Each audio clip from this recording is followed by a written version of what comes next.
Welcome back. You're still watching The Globe. Now, a group of climate change scientists observing Uganda's snowy caps of Rwenzori mountain are worried about the rapid loss of the ice field, which is leaving people under threat from a melting glacier.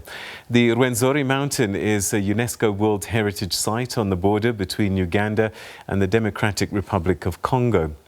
They say that the most visible is rapid loss of the ice field, which has shrunk from 6.5 square kilometers in 1906 to less than 1 square kilometer in 2003 and could completely disappear before the end of this decade.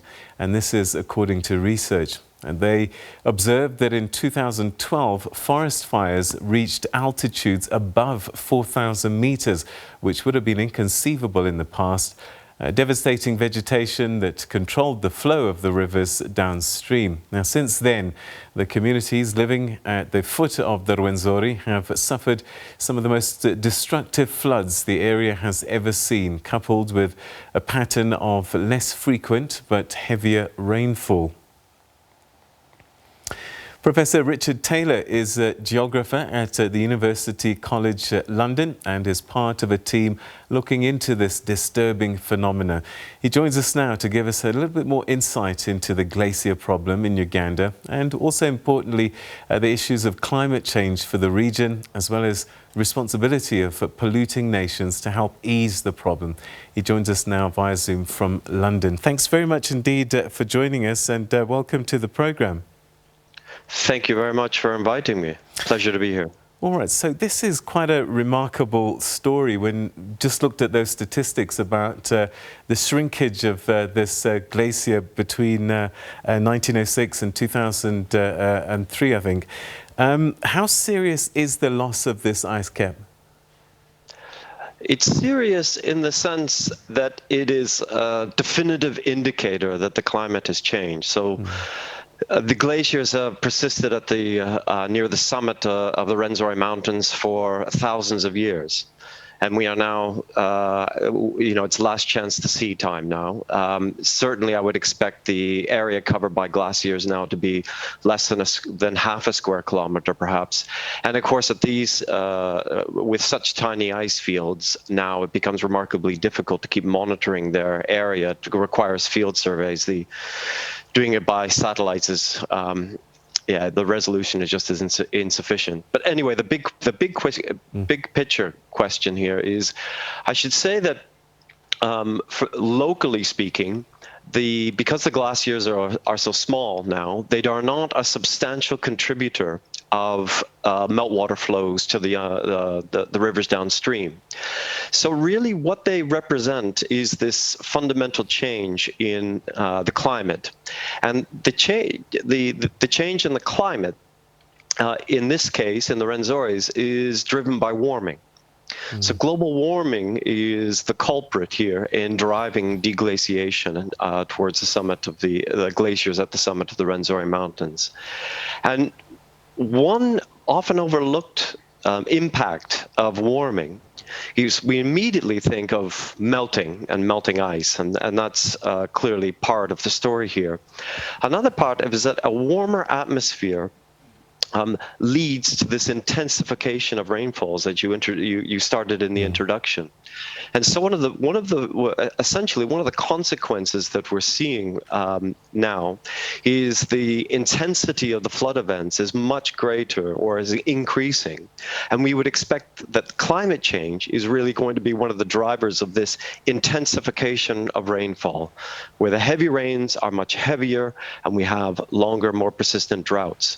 And you can imagine now that the longer droughts or periods in between rainfalls in part accounts for this extremely rare wildfire moving all the way up to areas within the Afro-alpine vegetation. I should say, by the way, that the Rwenzori Mountains is an absolutely magical place. They're very distinctive Afro-alpine vegetation, only seen in the highlands, for instance, of the Rwenzori Mountains, Mount Kenya, Kilimanjaro. And it's like an Alice in Wonderland environment below the summit, where you have the ecology there is distinctive in the sense of it has qualities of gigantism. So, for instance, the heather that scratches the ankles of hikers in Scotland is 5 meters tall and higher. And so that you're moving around. Lobelia and other plants, they are the size of you. So it really is a truly remarkable place. And the great tragedy of these wildfires occupying much of it, which would have, as you began with, just wouldn't have been heard of before. When did we start noticing this deglaciation? And I would imagine that the climate change story has been there for some time. And once we started noticing it, it was an indicator, even for the skeptics, that something is changing.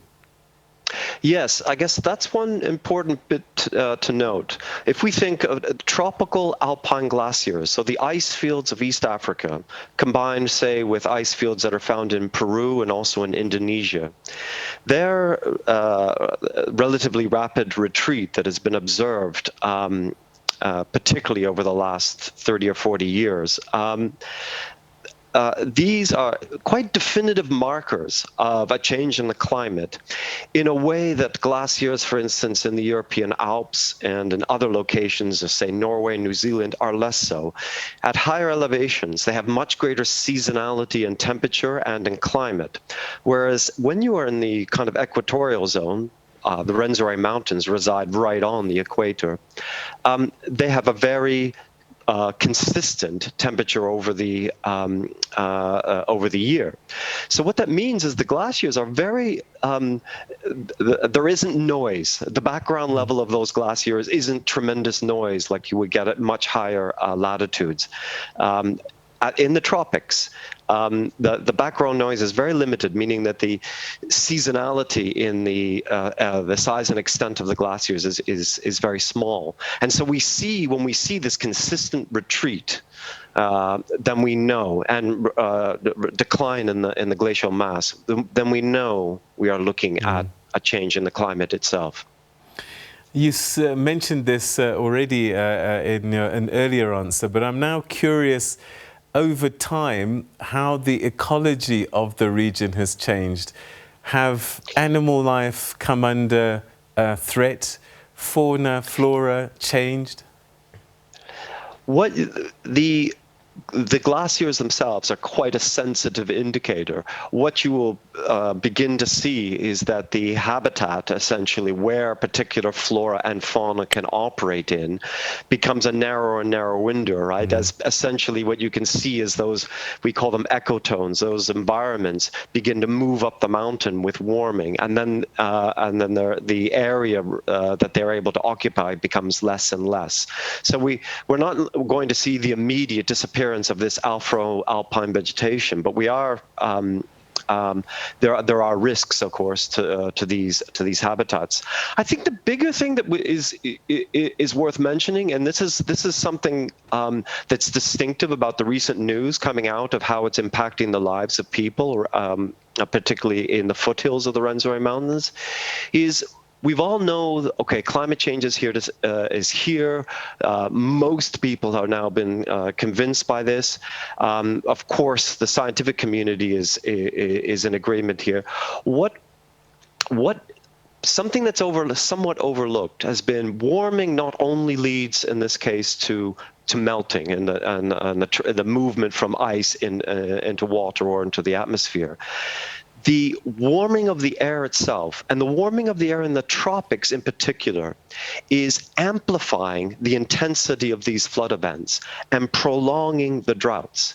And so instead of getting too caught up with, is a particular area getting warmer or a particular area getting wetter or drier, wherever it is, whether it's getting wetter or drier, the distribution in the rainfalls, the nature of the rainfalls are shifting, and it's happening in fewer rainfall events and leading to greater floods. So what we're seeing in the Rwenzori Mountains is in an area here where rains, particularly in the upper parts of the mountains, are in excess of 3 meters per year.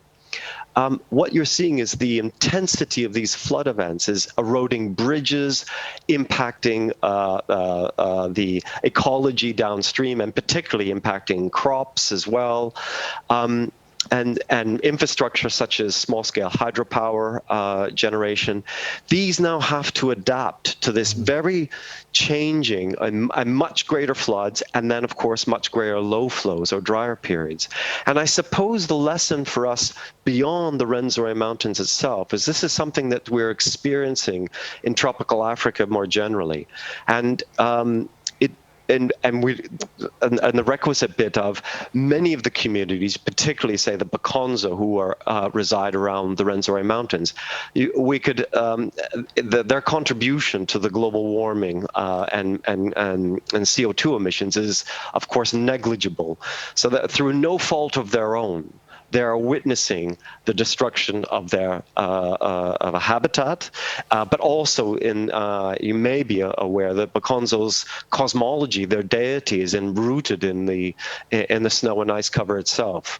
So tremendous changes being experienced by those communities who have no responsibility for climate change itself. So it's a climate justice point as well. And talking about these communities and these flood events that you're talking about, I was looking and reading that last year, in May last year, 25,000 houses were destroyed, 173,000 people affected, as large boulders have been destroying people's houses. So this is actually potentially life and death situation that we're looking at. It is. It is not only through what we might call a specific acute hazard, like a rolling boulder, but you're also looking at impacts on livelihoods. So whether it's traditional crops, or whether it's, for instance, coffee, which is now a major crop in the Rwenzoris as well, it's very destructive behavior, and of course loss of power associated with the damage done to hydroelectric systems.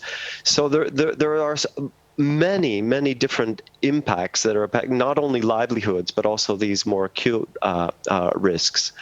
I suppose these are, however, things that we are seeing more broadly across tropical regions, and it's in part because, say, 1, 2, 3 degrees of warming have a much bigger impact on the hydrology and on the intensification of rainfall than, say, 1, 2, 3 degrees of warming in Western Europe.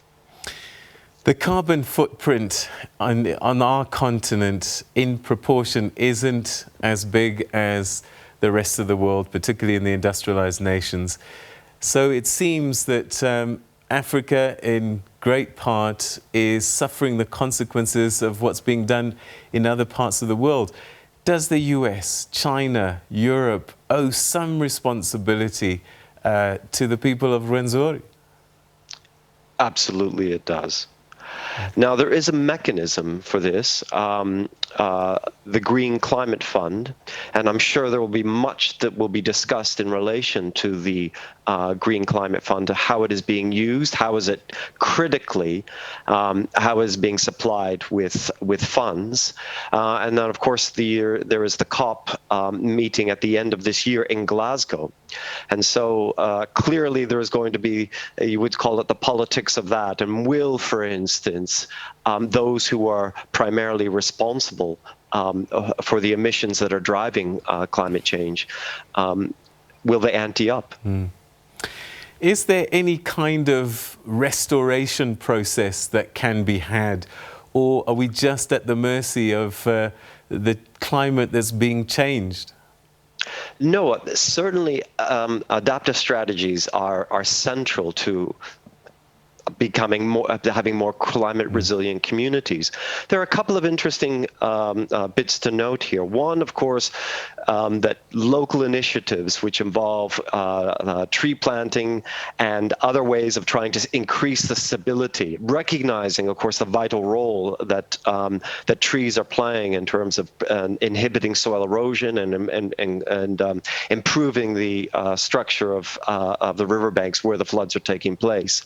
There's another interesting a bit that is also coming out of research that's been done more recently, and what we're seeing is this intensification of rainfall across Africa clearly leads to fewer but heavier rainfall events. And this has a big impact on soil moisture, so it impacts crop production. And we know that much more than 90% of the agriculture that is done across tropical Africa is rain-fed. And so it's even the agricultural systems that are becoming vulnerable to this intensification of rainfall. One small silver lining that we are observing, however, is that the intensification of rainfall appears to be amplifying groundwater recharge. And so although there are consequences, severe consequences in terms of the impacts of flooding on crop damage and on infrastructure, and of course reduced soil moisture that's vital for agricultural production, one small silver lining is it does seem to lead to an amplification or an increase in groundwater recharge. So groundwater-based solutions may be one way of trying to address, so increased smallholder irrigation and other practices that might be a solution to improve adaptation to this intensification of rainfall that's troubling so many of us. All right. You gave us a hint earlier on about the spiritual connection that the Bakonzo have in the area, and that part of the solutions could lie in finding the link between Bakonzo culture and how they work with the natural environment. Certainly, and one of the big tensions actually between management of the Rwenzori Mountains National Park and the local communities has been that with a kind of structure that has actually tended to, in an effort to preserve the flora and fauna in the park, it has actually prevented people from doing their traditional harvesting of particular herbs and other practices that they do within the mountain environment. And so actually what's happened more recently is a greater respect for some traditional medicines, for instance, but other practices that take place within the mountains. And so there's been a greater ability for those local people to actually visit and do their normal movements within the park itself. As you may know, with many national parks, civilians are essentially prevented without permits or passes. So there's a kind of a greater move to allow and to promote many of these traditional practices that people have been using that rely on access to the mountain environment. Professor Taylor, we're going to have to leave it there, but thank you so much indeed for a fascinating conversation, and let's hope that as a world we can pay attention to these clues that are provided by these areas and these events that are playing out. Thank you so much for your time and your knowledge. Thank you. Much appreciated.